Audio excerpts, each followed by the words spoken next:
aprender e crescer em Cristo cada vez mais. Vou compartilhar minha tela com vocês. Hoje a gente tem um assunto que é o diabo. A gente vem estudando vocábulos de Deus, vem estudando então todo o vocabulário, algumas palavras do vocabulário bíblico, para que a gente, quando está estudando a Bíblia, possa compreender melhor o que a gente está lendo, né? Possa entender melhor aquilo que a Bíblia fala. Então, é sempre importante para a gente entender realmente o que diz esse vocabulário. Hoje, dentro desse vocabulário, nós vamos aprender um pouco sobre o diabo. E aí, deixa eu tentar aqui compartilhar. Vamos lá. Todo mundo deve estar vendo aí. Bom, por que a gente vai estudar o diabo? Sei que muita gente fica assim, não, esse negócio da diabo e tal, parará, pororô, o que é isso?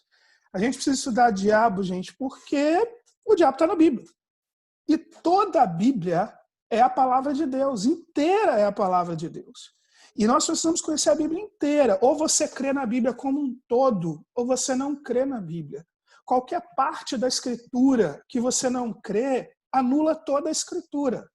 Então nós temos que aprender que a Bíblia como um todo é a palavra de Deus. Então falar sobre o diabo é falar sobre a Bíblia. É compreender o que diz a Bíblia. Outra coisa, ao longo da nossa vida, apesar de nós, né, na Igreja Batista, a gente não fica o tempo todo falando sobre este assunto em si, mas a nossa vida tem uma batalha espiritual constante. Então, se a batalha é constante é sem descanso, ela é uma batalha por quê? Porque tem um inimigo. Ora, um princípio básico para a gente poder vencer batalhas é compreender quem é o nosso inimigo, quais são suas armas e como nós podemos, assim, enfrentá-lo. Outra coisa importante, por que a gente tem que estudar? Porque quanto mais a gente conhece a Deus, mais a gente também vai entender o que está fora de Deus. Quando eu era novo, alguém me ensinou uma coisa que eu achei muito legal. Ele dizia o seguinte, sabe como é que você descobre quando uma nota, né, a nota de dinheiro é falsa? É só você estudar a verdadeira. Quanto mais você conhece a verdadeira, mais você identifica o que é falso. Quanto mais você estuda a palavra como um todo e conhece a Deus, você também conhece o que não é de Deus, ou seja, o que é a ação do diabo. Então é natural também que a gente acabe estudando muita coisa sobre o diabo. E a gente tem que parar de ter medinho disso. Outra coisa, nós temos que estudar sobre o diabo para evitar o engano e, consequentemente, desmoralizar a Bíblia. Como que isso acontece? Primeiro, a gente vê aí aquele bichinho vermelho, né, todo vermelhinho, com chifrinho e não sei o quê, e hoje as pessoas vivem ridicularizando a Bíblia por causa dessa imagem criada, que não é a imagem que a Escritura passa. Tá? Não tem na Escritura dizendo que anjos caídos se tornaram algo assim. Isso é apenas uma forma gráfica de mostrar para que seja didático as pessoas entenderem o que seria um anjo, o que seria, por exemplo, um demônio. Mas nós temos que ter consciência do que realmente são as coisas. Outra coisa é a gente parar de confundir doença física e emocional com possessão demoníaca. E aí as pessoas acabam passando ridículo, e por passar ridículo, aquele monte de vídeo que a gente vê no YouTube, a gente vai ver os não crentes ridicularizando a palavra de Deus, não porque não existe o diabo, embora alguns achem que não existe, mas as pessoas ridicularizam porque veem que aquilo que está sendo mostrado é uma coisa que não existe. E o próprio crente que conhece a Escritura sabe que aquilo é uma palhaçada. Então nós temos que entender o que é real e o que não é real. Temos que aprender a discernir uma coisa da outra. É claro que hoje eu vou dar um estudo básico sobre a ação do diabo e nem vou falar muito sobre os demônios como um todo. Nós vamos nos concentrar mais em aprender sobre o diabo. Mas já dá para a gente ter uma boa ideia de algumas coisas. Outra coisa é a gente entender que nós devemos estudar por quê. Quer você queira ou não, quer você tenha medo ou não, Aqui, ó. quer você queira ignorar, a grande verdade que eu preciso te contar é o seguinte: o diabo declarou guerra contra você e ele vai batalhar contra você, você acreditando nele ou não. Então, por conta de tudo isso, tá, é o motivo pelo qual a gente também está estudando o diabo. Faz parte natural do estudo da Escritura e nós tenhamos que entender isso para a gente poder também se proteger daquilo que o inimigo faz. Assim falou. Tem alguém com o som aberto? Peraí. Ok, vamos lá? 2 Coríntios capítulo 2, verso 11 diz assim, e aí é como se Paulo estivesse respondendo também essa pergunta, por que eu tenho que estudar sobre o diabo? A fim de que Satanás não tenha vantagem sobre nós, pois não ignoramos suas intenções.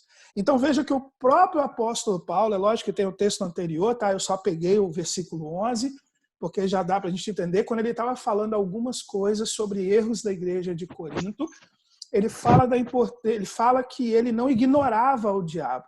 Ele sabia das coisas do diabo exatamente para quê?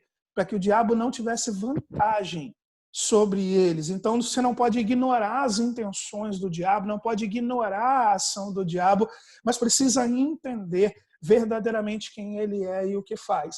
Por conta de tudo isso, queridos, é que nós estamos estudando sobre o diabo hoje. Ok? Vamos lá. Quais são as dificuldades para a gente estudar sobre demônios, mesmo quando você está no seminário, quando você está com teólogos? Primeiro, os textos da Bíblia são poucos. E a maioria dos textos bíblicos eles são interpretativos sobre os demônios. Tem poucos textos mais claros sobre os demônios. Então, ele é quase que uma revelação. A gente acaba trabalhando essa questão desse estudo. Deixa eu entender uma coisa aqui, desculpem. Então, essa é uma dificuldade quando a gente está estudando sobre demônio, tá? Os textos não são tão claros, não é uma coisa tão simples. Outra coisa, J.I. Parker, que é um teólogo inglês, ele diz uma coisa interessante, que é quando você estuda demonologia, você pode cair numa cilada. Por quê? Se as nossas ideias, se o que você aprende sobre Deus for falso, for algo que realmente não está ali firme, entenda que o conceito que você vai ter sobre o diabo também vai ser falso. Então, antes de tudo, aprender alguma coisa sobre o diabo, antes de tudo, é entender melhor quem é Deus. Se você não entende quem é Deus, você vai entender o diabo de forma falsa também. E aí a gente não precisa dar muitos exemplos, mas a gente tem exemplos diversos de como se trabalha de forma errada a questão de quem é o diabo e quem são os demônios. Outra coisa sobre o perigo. Nós temos um perigo quando estuda sobre demônio, que é levar Satanás a sério demais. Tá? E isso pode levar a medo, a fantasia, a perda de paz. É daí que quando a gente fala, por exemplo, vamos estudar sobre os demônios e Satanás, as pessoas falam, não mexe com esse negócio. Não faz isso não. Você vai mexer com esse bicho, ele vai acabar pegando você. Deixa ele quietinho lá. O medo acontece quando você leva Satanás a sério demais, exatamente porque não sabe quem ele é. Não sabe do que ele pode ou não pode fazer. Isso faz com que você entre num temor. E isso aconteceu na história antiga. Quando você estuda história, como por exemplo sobre a Idade Média, onde se criou aquele monte de mosteiro, onde sempre todo mundo via demônio em tudo, e aliás, hoje em dia, na Idade Moderna, né, na pós-modernidade, nós estamos vendo igrejas que também veem demônio em tudo, trabalham em tudo. Isso mostra um levar exageradamente a sério e a falta de conhecimento do que a Escritura diz sobre os demônios, sobre o que Satanás pode fazer. Por outro lado, há um segundo problema, um segundo perigo, que é não levar Satanás a sério. Esse segundo perigo vai te levar a um outro erro, ao outro extremo, que é a incredulidade. Vai te levar também a ser enganado por Satanás porque não conhece, porque não leva a sério, porque acha que é uma grande bobagem, acha que é só um mito da Escritura. E aí, Satanás simplesmente vai te enganar, vai mexer na sua vida como ele quer. E há um outro problema. Quando você não leva isso a sério também, quando você acha que é uma bobeira, você também diminui a questão da cruz de Cristo. Ora, se Cristo morreu para nos libertar do pecado e das garras de Satanás, se você acha que Satanás não existe ou não leva ele a sério, então Cristo foi fazer o que naquela cruz? Ele estava lá à toa? Ele estava lá por um inimigo que não existe ou não é importante? Então são dois extremos que nós precisamos evitar. Por isso, aprender o que a Escritura diz traz equilíbrio e faz com que a gente saiba viver a vida cristã da forma correta, sabendo quem é o nosso inimigo e sabendo como enfrentá-lo. Assim é o motivo da gente estar nessa EBD de noite. Ok? É uma EBD, como eu tenho feito, um pouco mais técnica, é de ensino para que quando você ler a Escritura, você compreenda as coisas melhor. Então a grande pergunta é, afinal, quem é o diabo? Quem para você é o diabo? Alguém pode acionar o som aí e me responder? Quem é o diabo? Pode ligar o som e falar. Para mim, a minha concepção que eu tenho sobre o diabo é um anjo que desobedeceu a Deus e ele é um inimigo nosso, não um inimigo de Deus, né? Ele tem um poder para agir, mas é dentro da permissão de Deus, mas não como muita gente imagina, né? Que ele está naquela competição com Deus, aquele negócio de que ele está par de disputa com Deus. Ele está a uma posição superior à nossa, mas bem abaixo da posição divina de Deus, né?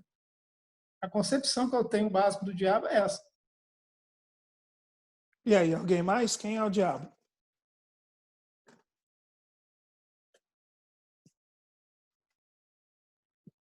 Ninguém, vocês estão muito calados, não é possível. Vamos lá. Diabo é o nome dado nas Escrituras para um demônio caído, ou líder dos demônios caídos. Né? Você tem vários demônios caídos, o diabo é o líder dos demônios caídos. Demônios caídos, como o Hélito bem explicou, são os que são rebeldes a Deus. O nome mesmo ele vem em hebraico, que é Satã. E no Novo Testamento a gente vai encontrar Satanás, que é uma transliteração para o grego da palavra de Satã. Aí você pode perguntar assim, o que é transliteração? É quando você pega uma palavra e joga ela para outra língua sem traduzi-la. Você quer ver uma coisa? A gente tem na igreja diáconos. Diácono é uma palavra que significa servo, mas na nossa Bíblia está escrito diácono. Diácono. Por quê? Porque ela foi transliterada, ela não foi traduzida. Então, quando a gente vê no Novo Testamento em grego, a gente vai ver o grego Satanás.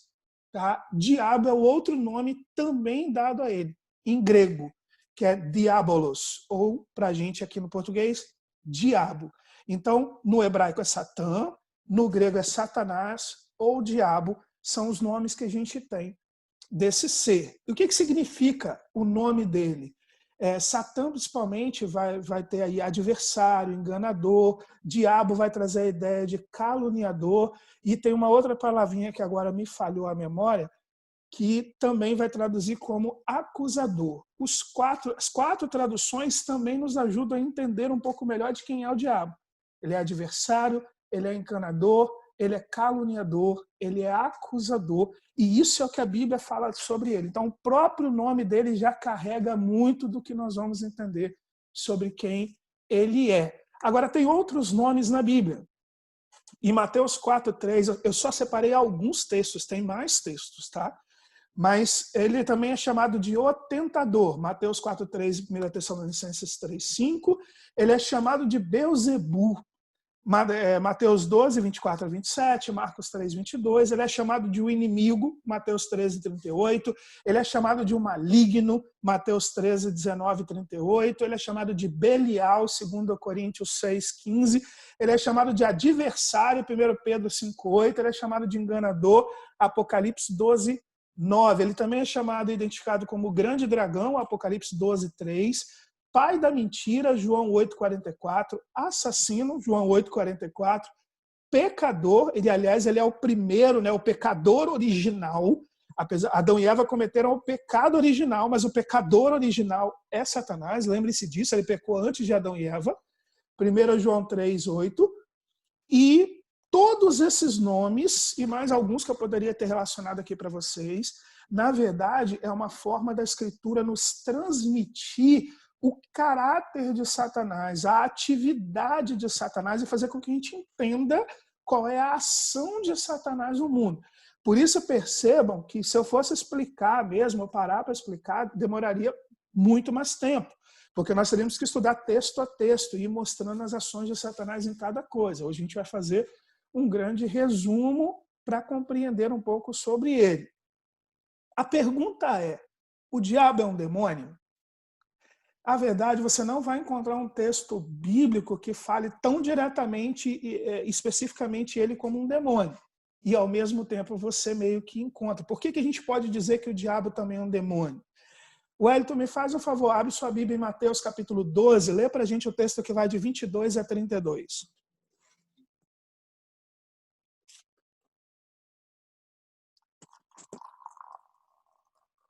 Mateus 12, de 22 a 32. Quem diz a palavra? Depois disso, levantaram-lhe um endemoniado, que era cego e mudo, e Jesus o curou, de modo que ele pôde falar e ver. Todo o povo ficou atônito e disse: não será este o filho de Davi? Mas quando os fariseus ouviram isso, disseram: é somente porque Beelzebu, o príncipe dos demônios, que ele expulsa demônios. Jesus, conhecendo os seus pensamentos, disse-lhes: todo reino dividido contra si mesmo será arruinado, e toda cidade ou casa dividida contra si mesma não subsistirá. Se Satanás expulsa Satanás, está dividido contra si mesmo, está dividido contra si mesmo. Como então substituirá o seu reino?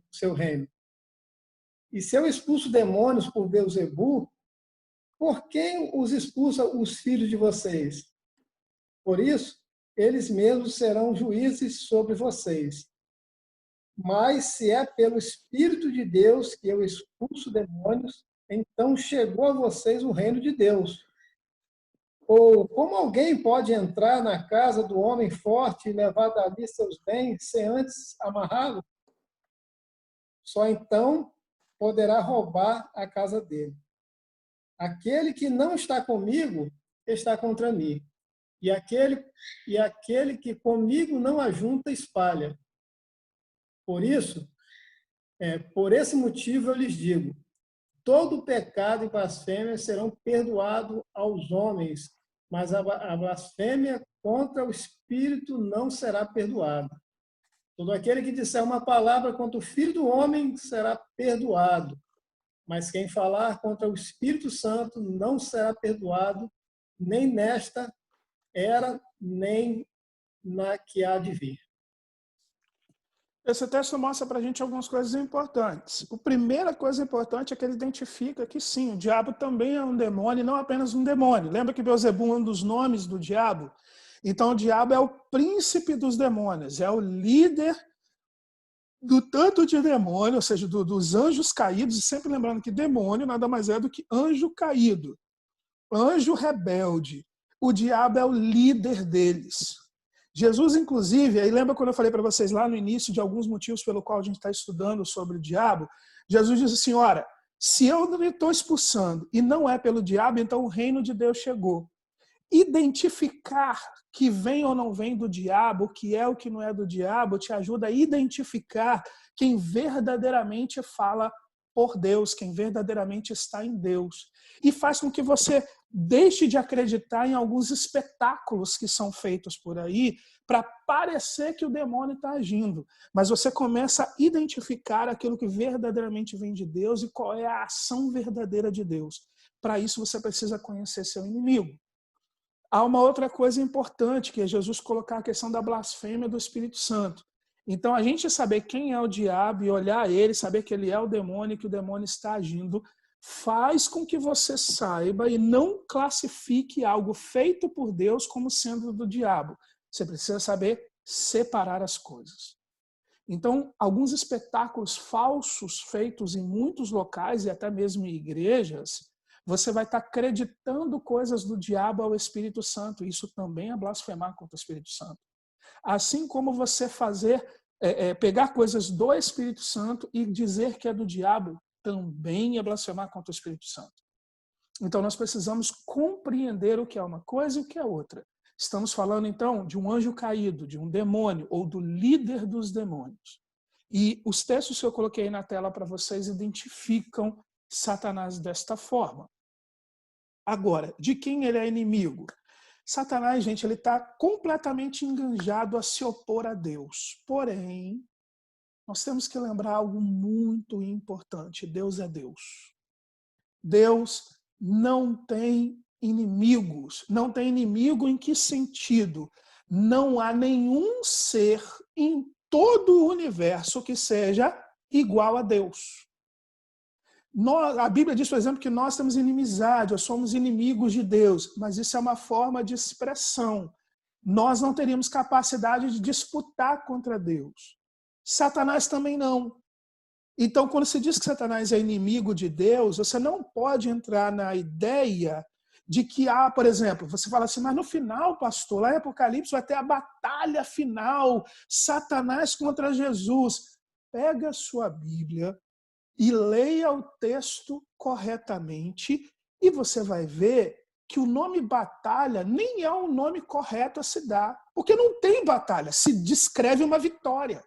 Não se descreve um exército batalhando contra o outro. Se descreve um exército destruindo e esmagando o outro. Isso não é uma batalha. Então, Satanás não tem como batalhar contra Deus de forma direta, real, como um grande inimigo, como se fosse o bem versus o mal. Não existe isso. Satanás é inimigo nosso.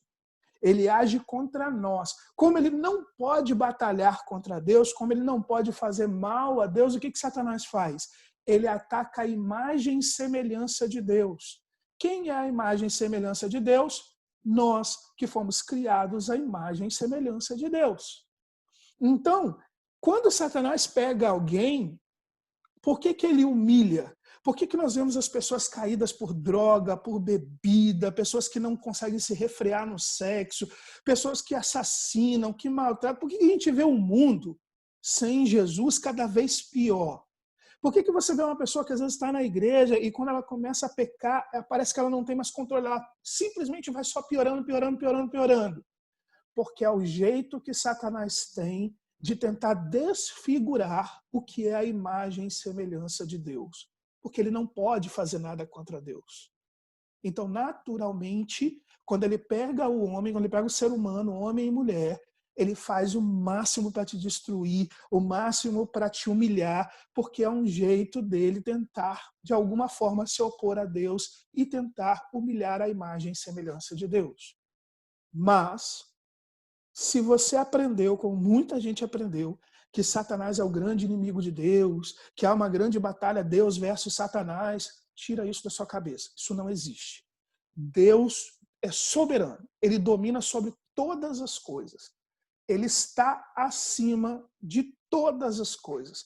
Então, eu quero dar uma versão bíblica para você ter certeza disso. Por favor, Washington, abre sua Bíblia aí em Jó capítulo 1, por favor.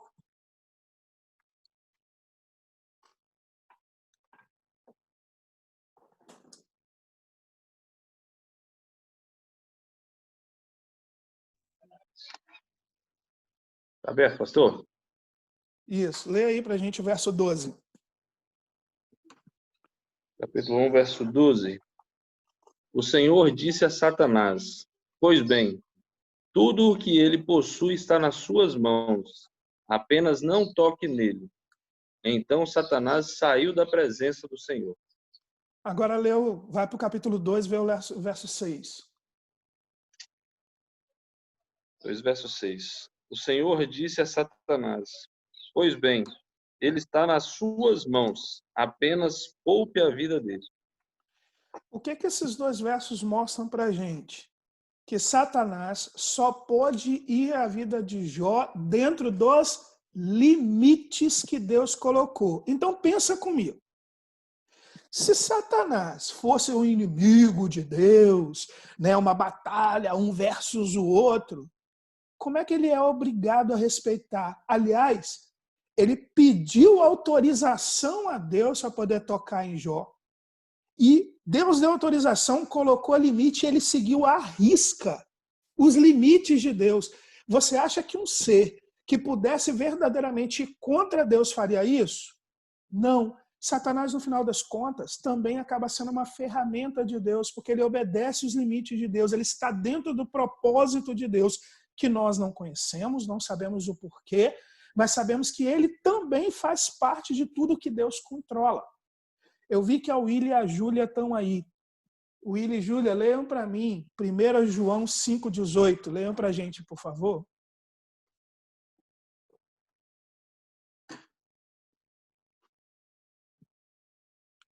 Deixa eu ver se elas estão aí mesmo, para mim ter certeza. Então, sim.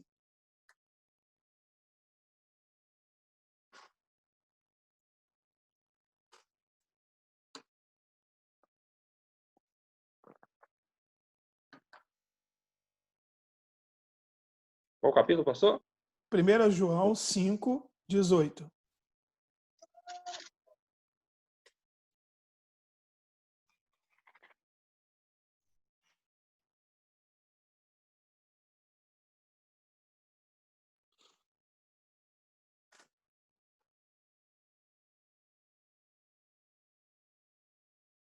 Pode ler, pastor? Pode. Sabemos que os filhos de Deus não continuam pecando, porque o Filho de Deus os guarda e o maligno não pode tocar neles. Então, para a gente poder compreender, e para a Julinha que está ali hoje ouvindo sobre o diabo, ela poder ficar tranquila e não ter medo do diabo nem de noite nem de dia, todo mundo que conhece Jesus, que entrega a vida a Jesus, que se torna filho de Deus, a Bíblia diz claramente que a gente deixa o pecado e que o maligno não lhe toca. Porque temos a proteção de Deus, Satanás não pode nos tocar. Eu vou contar uma história para vocês de quando eu era garoto. Quando Cristo entrou na minha vida, né, quando eu entreguei minha vida totalmente a Jesus, eu morava em Cachoeira de Itapemirim. E perto da minha casa tinha um centro de macumba. E um dos bambambam do centro de macumba lá, o líder, era um garoto de uns 12 anos. Ele era até muito estranho e tal, mas era um garoto. E eu me lembro que uma vez eu estava passando na rua, os meninos me contaram isso tempos depois, porque eles estavam interessados em perguntar para ele um monte de coisa. Na rua, os meninos tudo tinham medo dele, porque o demônio descia nele, por uma série de coisas, os meninos tinham medo desse garoto. E aí um dia eles falaram assim, aproveita e faz um negócio com ele. E apontaram para mim, porque eu estava chegando. Faz com ele e tal, para a gente ver o poder lá do que o inimigo faz. E esse menino virou para ele e falou assim, não, ele eu não posso mexer, não. E aí, ele falou assim, mas por que não pode mexer? Ele, não, porque ele é crente. E eu fui descobrir isso tempos depois. Fui aprender sobre tempos depois. E ao longo da minha vida estudando a Bíblia, estudando o texto bíblico e também com outras coisas, eu fui aprendendo isso. O maligno não toca naquele que verdadeiramente é filho de Deus. É você que às vezes vai dar permissão para ele. Através dos nossos pecados, nós vamos dando permissão. O maligno só pode tocar em nós se Deus assim o permitir. Nos momentos de provação, nos momentos de tentação da vida. Como Deus fez com Jesus. Deus colocou Jesus lá na hora do deserto para poder ser tentado por Satanás.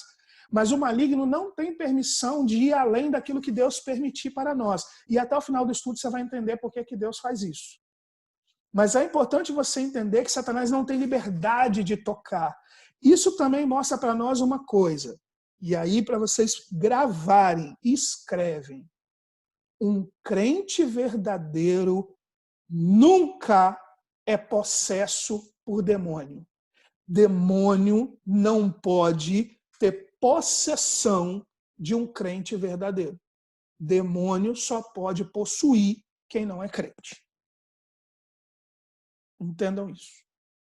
Em nenhum lugar da Bíblia, um cristão, alguém que verdadeiramente crê em Deus, nem no Antigo nem no Novo Testamento, como é o caso de Jó, nunca o demônio o possui. O demônio só possui o que é dele. O que se entrega a ele. Mas quem é de Deus, ele não pode tocar. E nós podemos, inclusive, ensinar isso aos nossos filhos. Que se eles creem em Jesus, se eles oram a Jesus, se eles andam com Jesus, Satanás não pode tocá-los. Pode perturbar, pode oprimir, pode fazer um monte de coisa, mas não pode tocá-los. Essa é a segurança que todo crente precisa ter. Vamos lá. Outra coisa. No Antigo Testamento, então, para a gente entender de quem Satanás realmente é inimigo. No Antigo Testamento, nós vamos ver Satanás como inimigo do povo de Deus. E o que ele faz contra o povo de Deus? Ele tenta, e como faz até hoje, ele tenta tirar o favor de Deus do povo. Como que ele faz isso? induzindo o povo de Deus, a todo aquele que é do povo de Deus, a ir a ações contrárias contra Deus.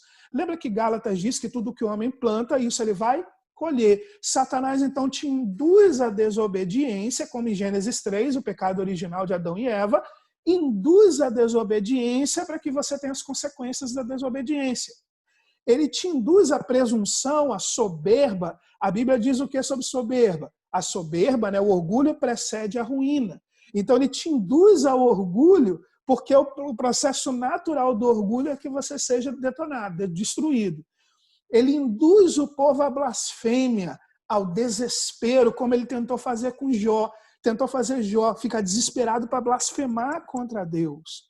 E Satanás também tenta caluniar. Ele fez isso com Jó, e lá em Atos 12:9 vai ver que ele calunia o povo de Deus e acusa dia e noite.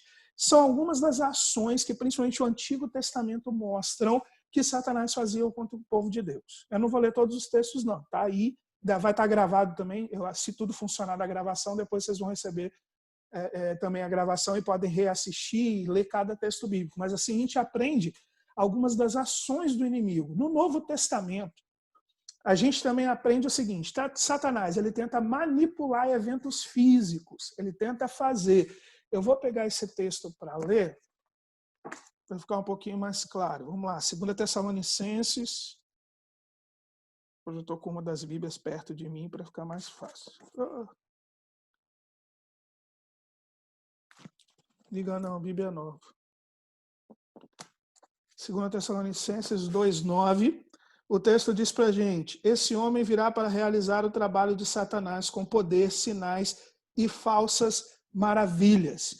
O que Paulo está dizendo aqui? Que Satanás vai manipular poderes físicos. Por isso também que quando Jesus expulsou o demônio, os fariseus questionaram se não era uma ação de Satanás, porque eles sabiam que Satanás também agia com poder, faziam sinais para parecer que era Deus fazendo e fazia as chamadas maravilhas, só que eram maravilhas falsas. Não vou parar para explicar maravilhas agora não, senão o estudo vai ficar muito longo.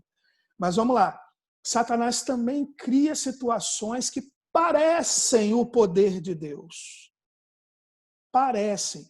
Eu posso dar como evento para vocês de como Satanás engana.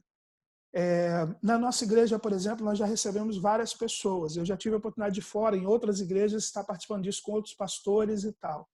Muitas e muitas vezes nós recebemos pessoas que aparentemente vêm de uma igreja evangélica e essas pessoas, por exemplo, não são salvas. Se não é salvo, gente, viveu a vida inteira ouvindo falar de Jesus, participou de culto, chorou, orou, fez um monte de coisa, mas não conhece Jesus. As pessoas não têm certeza da salvação, não sabem verdadeiramente quem ele é. Isso significa o quê? Os eventos que Satanás faz, ele manipula. Teve uma pessoa, uma amiga nossa, minha da Thaís, lá da Serra, que ela foi de uma igreja... Fugiu agora o nome da igreja, não é uma igreja muito conhecida, não. E ela conta, ela falou assim, olha, eu me lembro quando eu estava lá, que me ensinaram a botar a mão numa pessoa e tal, eu vi pessoas que aparentemente foram curadas.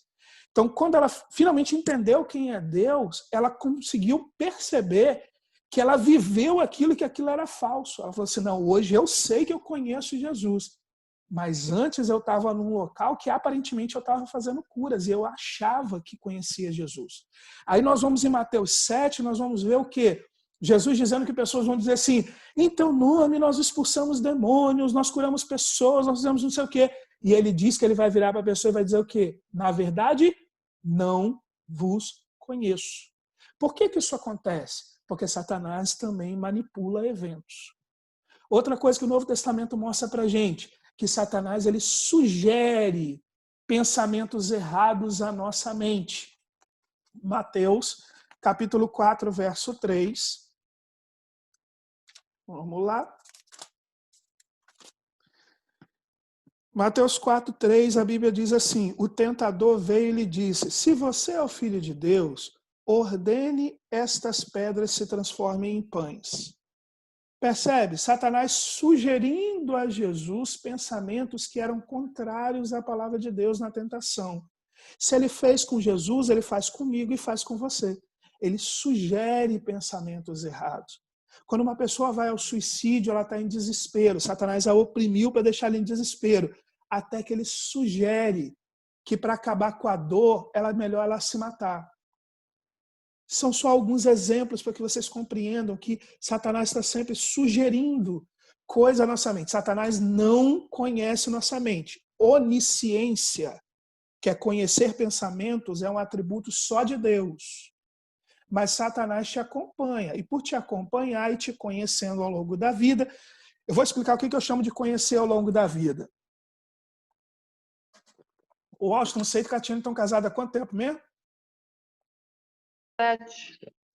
17 anos. 17 anos.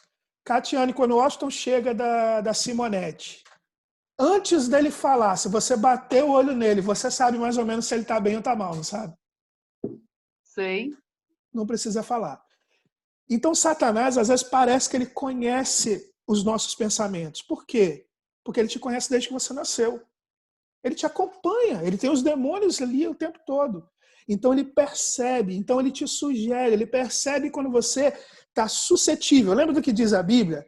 Vigiai e orai, porque o diabo anda em derredor buscando a quem possa tragar. O que a Bíblia está dizendo? O leão, ele é um animal de oportunidade. O leão dificilmente, ele simplesmente aparece para te atacar. Ele vai quietinho, se esgueirando, esperando a oportunidade de pegar a presa. Satanás faz a mesma coisa. Então ele fica te percebendo, ele fica observando. E quando ele percebe que você não está bem, ele vê a oportunidade de te atacar.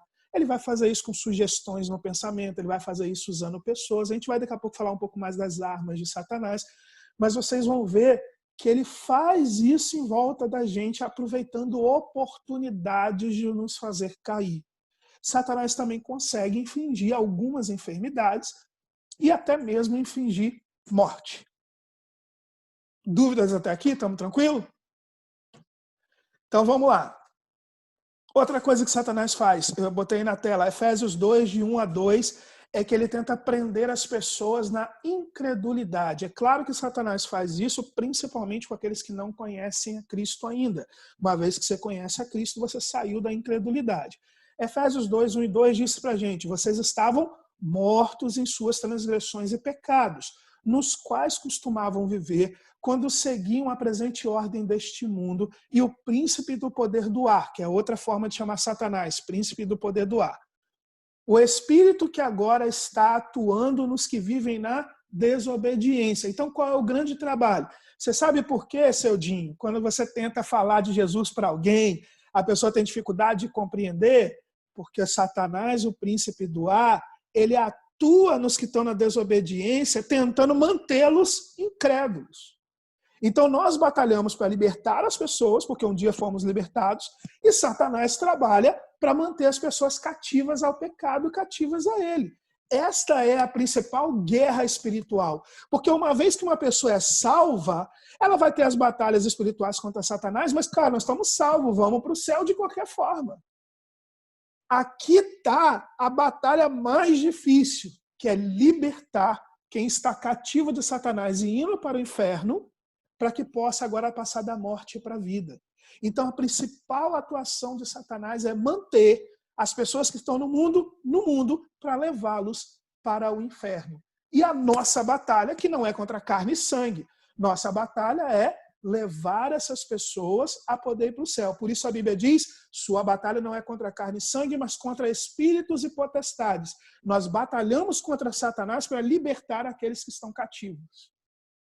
Porque um dia, alguém foi usado por Deus para batalhar contra Satanás para nos libertar, para levar a mensagem de salvação a nós.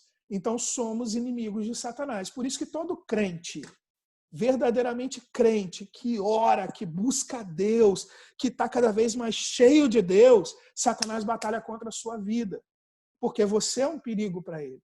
Outra coisa que nos diz a Bíblia, 2 Coríntios 4, 4, Satanás quer manter cegos da verdade. Então, 2 Coríntios 4, 4 diz, o Deus desta era cegou o entendimento dos descrentes para que não vejam a luz do evangelho da glória de Cristo, que é a imagem de Deus. Deixa eu contar uma coisa muito interessante para vocês. Sabe quando você fala Eu sei que o Washington e Catiane têm tentado principalmente falar com a família deles, né, Washington? Tem tentado falar ao redor da família de vocês sobre Cristo. Sabe quando vocês tentam falar sobre Jesus para eles e parece assim, gente, está na cara. Eu estou mostrando para eles que Satanás está fazendo, eles não entendem. Olha o que diz o texto. O Deus desta era cegou o entendimento dos descrentes. Para quê? Para que eles não consigam ver a luz do evangelho da glória de Cristo, que é a imagem de Deus. Então, quando vocês estão tentando falar de Jesus e pensam, por que eu não consigo? Por que eu sei o quê? Se acalmem. Satanás cegou as pessoas. O que nós temos que fazer? Nos encher cada vez mais de Cristo, para que a luz de Cristo brilhe cada vez mais intensamente, até que essa luz vença as trevas da cegueira de Satanás e chegue no coração das pessoas. Essa é a batalha. Isso ele tenta fazer o tempo todo. Por isso a gente fica assim, por que a pessoa não entende? Eu estou mostrando, está claro. Nós estamos no meio de uma pandemia, está mais claro do que nunca as coisas. E mesmo assim, as pessoas estão cegas diante do entendimento do que é a luz do Evangelho de Cristo. Aí, deixa eu contar um segredão para vocês. Um dia, nós estivemos do mesmo jeito. Um dia, alguém tentava falar de Jesus para a gente e a gente agia do mesmo jeito. Cada um de nós também era cego quanto a essa luz. Cada um de nós tinha dificuldade de entender essa luz. Cada um de nós também estava preso ao diabo. E fomos libertos pela luz do Evangelho de Cristo. Hoje somos chamados para fazer isso por outras pessoas. Vamos lá. Quais são as principais armas do diabo, né? O que ele usa? Principalmente para nos atacar, para fazer essas coisas. E aí é o que vem a batalha espiritual em si. Como é que ele nos tenta? Gente, o diabo usa duas coisas muito importantes, que dela decorre várias ferramentas dele. Mas duas armas principais são usadas, a astúcia e o engano. 2 Coríntios 11:3 mostra para a gente, o que receio e quero evitar é que assim como a serpente enganou Eva com astúcia, a mente de vocês seja corrompida e se desvie da sua sincera e pura devoção a Cristo. Satanás vai usar enganos e astúcia para mexer com a sua cabeça.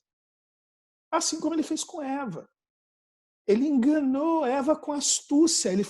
Se a gente parar para ler o texto de Gênesis, você vai ver que Satanás foi mudando, por exemplo, a ordem de Deus com pequenas palavras. Com extrema astúcia, ele foi fazendo Eva compreender errado o que Deus havia dito, até que ela se entregou ao pecado.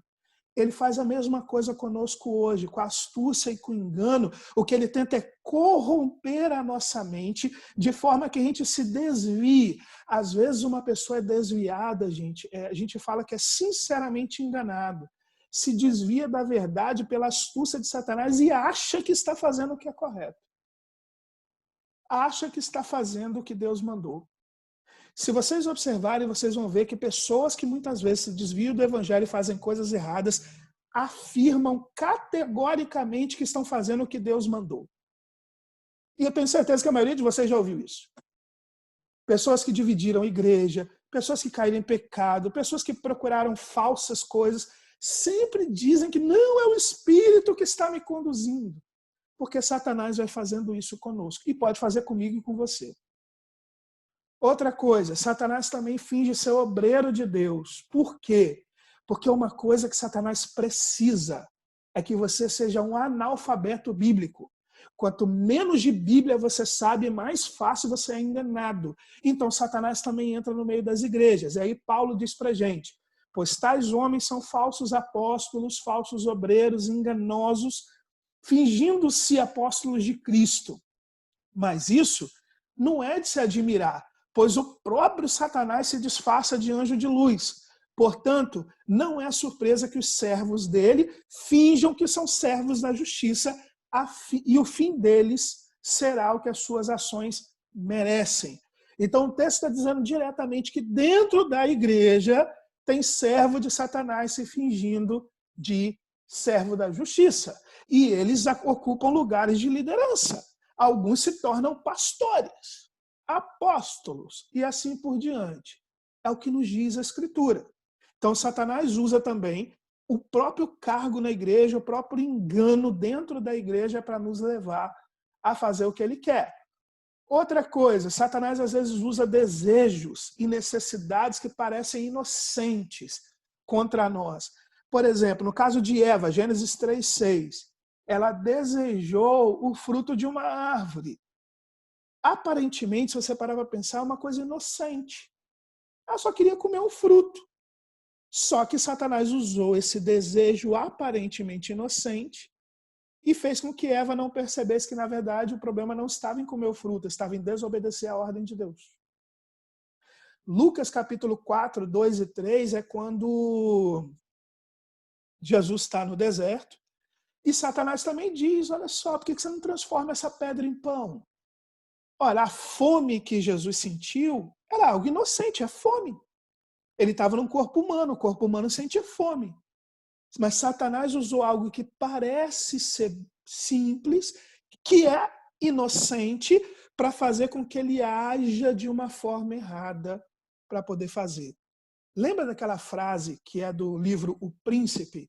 Os fins justificam os meios? É uma forma que Satanás usa. Mas o que eu fiz foi uma coisa boa, mas se você fez de forma errada, você pecou do mesmo jeito. Então, em termos cristãos, os fins nunca justificam os meios. Deus exige que o início, que o meio e que o fim sejam feitos da forma como a Escritura manda. Então, muito cuidado. Satanás sempre faz isso. Aparentemente, eu fiz algo bom, mas se eu usei algo mal para cumprir aquele bom, eu não fiz a vontade de Deus, eu fiz a vontade de Satanás. Vamos lá. Algumas vezes, Satanás também age através de conselhos de amigos bem intencionados. Olha só, Pedrão, nosso querido Pedrão, foi tentar dar um conselho muito bem intencionado a Jesus. Ele diz, então Pedro, chamando-o à parte, começou a repreendê-lo, dizendo, nunca, Senhor, isso nunca acontecerá, porque Jesus falou que ele ia morrer. Jesus virou para Pedro e disse, para trás de mim, Satanás. Você é uma pedra de tropeço para mim e não pensa nas coisas de Deus, mas dos homens. Pedro deu um conselho inocente, ele tinha um conselho bem intencionado. Quer ver uma coisa? Não vou fazer com o Catiane, não, que eu já perguntei para ele. Jim, você tem mais de 30 anos de casamento, não tem? Liga seu som, Jim. Liga seu som. Clica aí. Tem uns 38, não é? Completei 39 ontem. 39 ontem, parabéns. Parabéns. Obrigado. Deus me permita chegar a isso tudo, se Thaís me suportar também. Amém, pastor. Vamos lá. Em 39 anos, eu tenho certeza que pessoas, até mesmo amigos, em algum momento de crise seu com a Miriam, com boa intenção, de repente já deve ter dito para você assim, Odinho, larga isso, não adianta não vai mudar não. Já aconteceu com você? Ou talvez você e Miriam, graças a Deus, não passaram por isso? Não, graças a Deus não, pastor. Ó, um casal que não passou por isso. Não lembro não. Se passou, não lembro não. Se passou, não lembro não, é boa. Não lembro não, pastor. Fala, Ostra. Miriam tá aí do lado ouvindo. Miriam Tá não. Não vai se entregar, não. Não tá não. Ok, mas você já deve ter visto, e eu acho que talvez... Sim. Já deve ter até falado, não houve esse tipo de conselho não para algum casal. Já. Só que quem aconselha nem sempre, talvez o Dinho já deve ter visto isso também, às vezes quem aconselhou é um amigo, é um parente, e não tinha necessariamente uma intenção ruim. Botou na cabeça assim, não, é melhor você se separar do que sofrer, é melhor largar para lá. A pessoa queria às vezes ajudar. Pai e mãe muitas vezes fazem isso. Meu filho, você não precisa sofrer, larga isso. Não tem uma intenção ruim. A intenção é boa. Mas o conselho é o que Deus quer? Esse é o problema. Às vezes, eu não vou questionar em si o divórcio, vou deixar isso quieto. O que eu quero dizer é que às vezes o conselho de um amigo ou de uma amiga, por mais bem intencionado que seja, pode estar sendo usado por Satanás para poder te fazer pecar. Como que eu vou saber quando é Satanás que está usando alguém, mesmo alguém bem intencionado? Conhecendo a Escritura. Se o conselho vai contra a Escritura, eu não posso ouvir o conselho.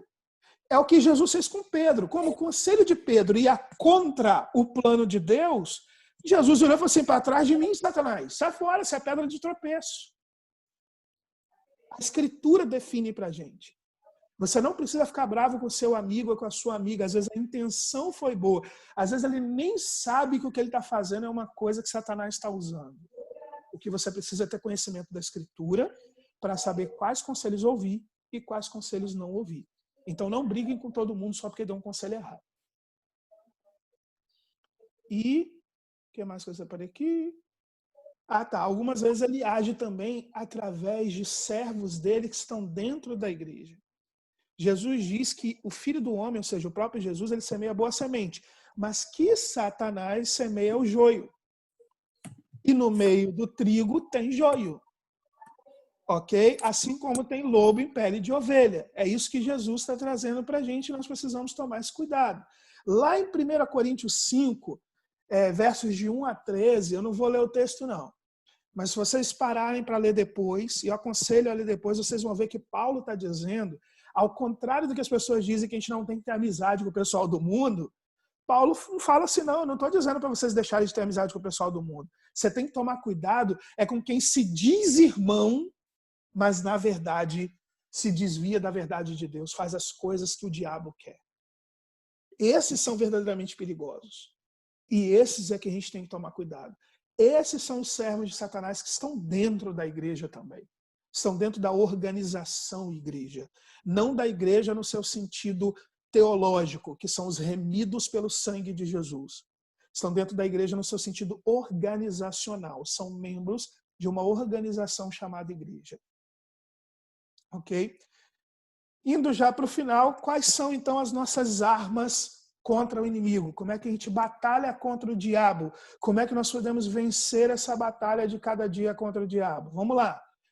A Bíblia diz para a gente, vistam toda a armadura de Deus para poderem ficar firmes contra as ciladas do diabo, pois a nossa luta não é contra as pessoas, mas contra os poderes e autoridades, contra os dominadores deste mundo das trevas, contra as forças espirituais do mal nas regiões celestiais. Eu vou resumir, mas se vocês me cobrarem, eu preparo de repente uma série de mensagens, umas 2 ou 3 mensagens para explicar melhor a armadura de Deus. Aqui eu vou falar de forma bem resumida sobre ela, mas é a armadura de Deus que nós vamos usar para poder vencer Satanás em toda a guerra espiritual da vida. Paulo então começa a citar a armadura pelo cinto da verdade. O que acontece? Os soldados usavam, vocês já devem ter visto em filme, uma túnica e às vezes tinha um pano que ficava solto. Só que durante uma batalha, se o pano ficasse solto, isso era um perigo. Você podia acabar se enrolando ou podia ter menos mobilidade para a batalha e, consequentemente, você se daria mal. O cinto ele era usado para prender as pontas soltas desse pano de forma que você pudesse ter toda a mobilidade sem medo de se enrolar. Então, o que Paulo diz que é o cinto? A verdade. Quando você mente, você sempre tem que criar uma nova mentira para poder manter a mentira anterior. Quando você fala a verdade, você entra, você sai, você conversa onde for, o tempo que for, sem se preocupar, porque sabe que o que você está dizendo é a verdade. A verdade faz você dormir tranquilamente à noite. A verdade é aquilo que faz com que Satanás não possa te pegar, não possa te enrolar. A verdade faz você ficar tranquilo. Então, a verdade, o cinto da verdade, elimina as pontas soltas que podem te enrolar e fazer cair. Para quem está procurando na Bíblia, estamos lá em Efésios 6. Vamos lá. Outra coisa, Paulo vai para a gente para a couraça da justiça. A couraça da justiça é aquele material que você já deve ter visto em filme também, que em algumas épocas era feito de couro enrijecido ou material pesado, em outras épocas chegou a ser feito de metal, que cobria o dorso do corpo. Esse material cobria o dorso do soldado para quê? Para evitar que os órgãos vitais fossem atingidos. Paulo, então, aqui está falando que nós temos que ter essa couraça da justiça, que também pode ser interpretado como couraça da santidade. Sendo justo diante de Deus é ser santo. Santidade protege, então, é uma proteção vital para o cristão contra os enganos do diabo, contra as manipulações do diabo. Santo é aquele que é separado do mundo. Todo mundo que se entrega a Cristo é justificado por Jesus. Viver em justiça é seguir o que diz a santa palavra, é ter suas atitudes, suas ações de forma justa, de forma santa, dentro do que a Bíblia manda ter. E isso nos protege de sermos atingidos pelo diabo. A outra parte da armadura é calçar os pés do evangelho da paz. Os soldados romanos usavam uma bota e embaixo da bota tinha uns pregos fincados. Por que tinha? Tipo a chuteira no campo de futebol. Por que o jogador usa a chuteira? Para que ele possa ter firmeza para correr e não ficar escorregando no campo de futebol. Os soldados romanos usavam esses pregos para poder ter firmeza durante a batalha, poder fazer as coisas. Então, o evangelho é que nos dá essa firmeza. O evangelho da paz nos dá a confiança de pisar firme no caminho da fé em Deus e ter a segurança de que fomos libertos por Jesus. É o evangelho da paz que nos dá a segurança de como o marido vai tratar a esposa, de como você vai tratar um amigo, de como você vai trabalhar, do que você pode ou não pode fazer. É o evangelho que nos dá a segurança de que Jesus veio, morreu por nós e nos salvou e podemos nele confiar. Esse é o calçar o evangelho da paz. Paulo também então fala do escudo da fé. Os soldados usavam um escudo de mais ou menos 80 centímetros por 1,40 de altura para proteger o corpo. Essa é a fé. A fé, ou confiança total em Deus e confiança total na palavra, é de extrema importância para proteger dos dardos inflamados do inimigo, que são os pensamentos errados do inimigo, as coisas que o inimigo faz. Se você quiser ter uma visão, né, mental, lembra nos filmes, de vez em quando nas guerras o pessoal pega o arco e flecha e joga aquele monte de flecha em cima dos soldados, às vezes inclusive flechas com fogo, e aí os soldados botam aquele monte de escudo para se proteger. É essa imagem que Paulo tenta passar para a gente com o escudo da fé. É o escudo da fé que protege a nossa mente, o nosso ser, contra as ciladas do inimigo. Quando você está em batalha contra Satanás, quando você está nos momentos de tempestades da vida, é a fé que faz você vencer. É a fé que te protege de cair em batalha. E aí nós chegamos no capacete da salvação. O capacete é o que protegia a cabeça. A cabeça é sempre o alvo constante nas batalhas. Todo mundo queria logo cortar a cabeça e acabar a batalha, né? Ou fazer o cara desmaiar. Satanás também ataca. Aliás, a mente é o maior campo de batalha espiritual que nós temos ao longo da vida. E Satanás ataca a nossa mente, porque através da nossa mente ele consegue atacar todo o corpo. Uma das coisas que Satanás faz é procurar tirar a certeza de salvação do crente. Quando você tem dúvida, você é manipulado. Quando você está ali com medo, quando você tem dúvida da sua salvação, você tem medo. Quando você tem medo, você é manipulado e você é derrotado. Quando você tem dúvida sobre a obra de Jesus, você é manipulado e você é derrotado. Quando você tem dúvida sobre se você precisa fazer alguma coisa a mais para poder conseguir ser salvo, se realmente Jesus te garante a salvação, você é manipulado e você é derrotado. Satanás, então, ataca a sua mente o tempo inteiro com dúvidas. E a principal dúvida que ele vai atacar a sua mente é sobre a obra de Jesus e a salvação, que você precisa ter plena segurança, mesmo quando você peca.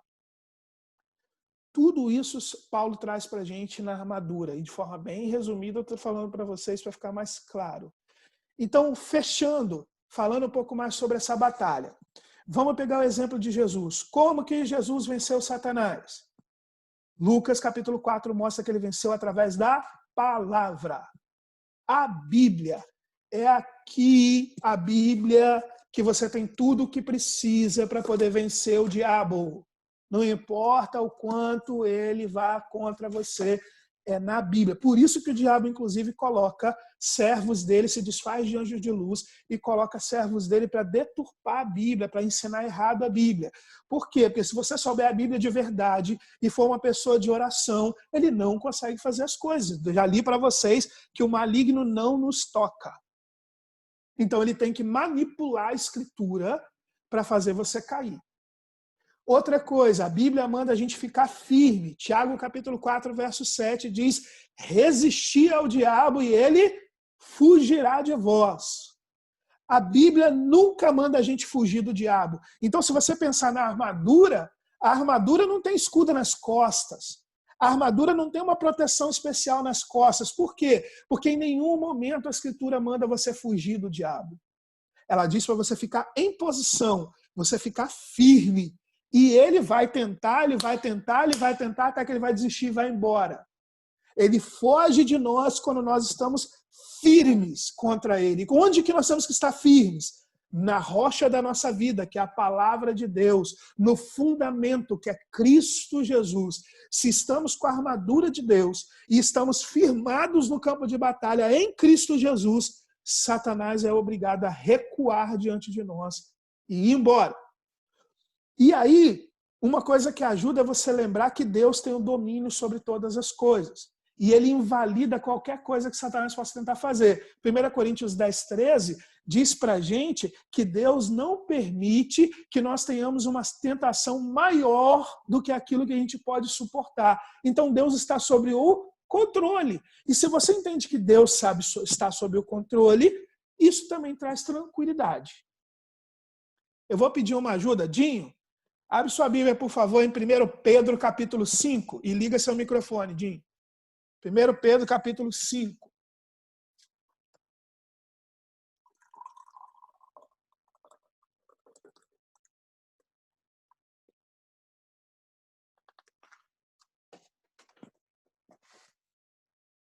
E 5, de 6 a 10.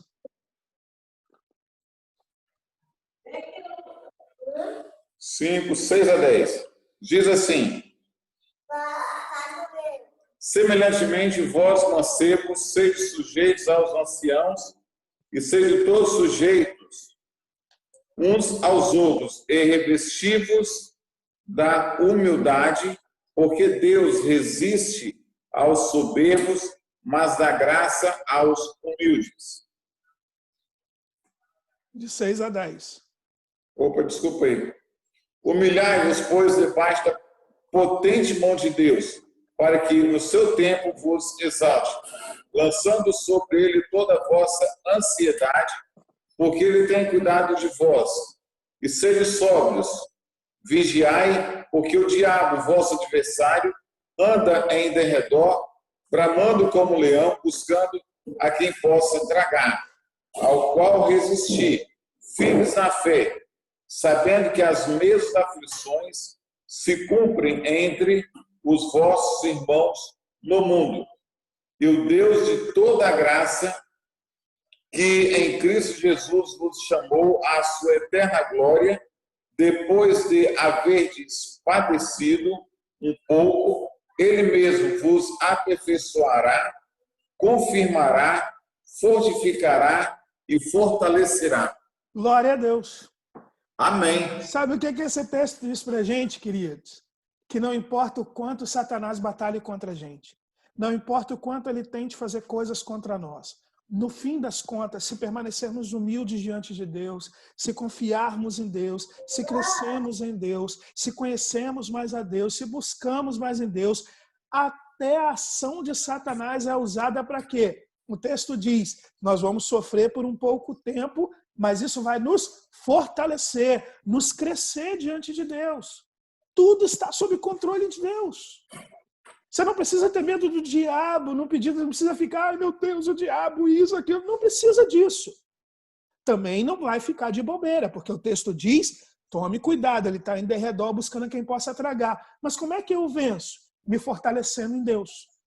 Quanto mais você conhecer a Deus, quanto mais você conhece a palavra de Deus, quanto mais íntimo você fica de Deus, você terá sim momentos de sofrimento. Mas esses momentos de sofrimento são meramente um pouco de tempo para te fortificar. Deus usa as tentações de Satanás, assim como as provações, para fortificar todo aquele que confia nele, que caminha com ele, que ama ele, que conhece sua palavra. Não existe nada diferente disso. É a Bíblia falando para nós. Deus está controlando todas as coisas. Ele é o soberano. É ele que comanda todas as coisas. Confie nele. Conheça mais a sua palavra. Aplique a palavra de Deus à sua vida a cada dia. E nada pode te parar.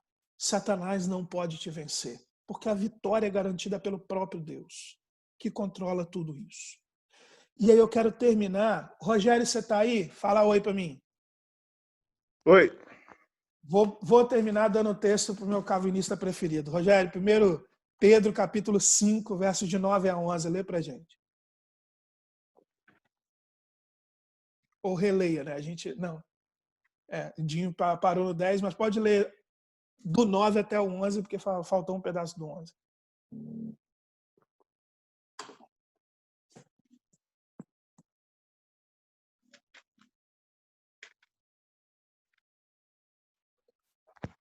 Pedro 5, 9 a 11. Isso. Resistam-lhe, permanecendo firmes na fé, sabendo que os irmãos que vocês têm em todo o mundo estão passando pelos mesmos sofrimentos. O Deus de toda graça, que os chamou para a sua glória eterna em Cristo Jesus, depois de terem sofrido durante um pouco de tempo, os restaurará, os confirmará, lhes dará forças e os porá sobre firmes alicerces. A ele seja o poder para todo sempre. Amém. Você sabe o que significa isso, Rogério? Numa visão reformada? Pode dizer sim ou não. É a perseverança, né, de que Deus nos concede, né, de tal forma que aquele que está em Cristo Jesus, né, por mais que passe por dificuldades e momentos de tribulações e turbulências na vida, tem a salvação garantida, né? E o inimigo contra esses não pode fazer nada do que a não ser atrapalhar um pouco a caminhada, né? De tal modo que a salvação em Cristo já está firme, né? Aquele que Cristo recebeu em suas mãos o Pai nunca mais vai ser solto, né, das mãos do Senhor. O Senhor guardará consigo para sempre. Boa, você foi lá na Tulip, trouxe e fez um apanhado muito bom. Mas por que tudo isso acontece se a gente aplicar agora o estudo sobre o diabo? Eu vou usar uma palavra para você entender. Tudo isso, no fim, resume para a gente que o diabo é um inimigo derrotado. A derrota dele já foi decretada pelo mesmo Deus que você acabou de expor muito bem através da Tulip. Deus já determinou a derrota do diabo. O diabo luta sabendo que é derrotado. Nós precisamos lembrar disso. Deus domina todas as coisas e o diabo é meramente o inimigo derrotado, tentando fazer com que você ache que ele tem um domínio, que ele tem o poder, que ele tem todas as coisas. Ele já foi derrotado. A Bíblia já disse pra gente que ele já está derrotado. E Deus controla todas as coisas. Deus é o soberano. Por isso, a melhor maneira de enfrentar o diabo é assim, levando a sério, sabendo que ele existe, sabendo que ele age, mas muito mais conhecendo a Deus e sabendo quem é Deus. Amém? Amém. Podem ligar seus microfones, se alguém quiser comentar alguma coisa ou perguntar alguma coisa, fica à vontade. Deixa eu encerrar a gravação. Pastor,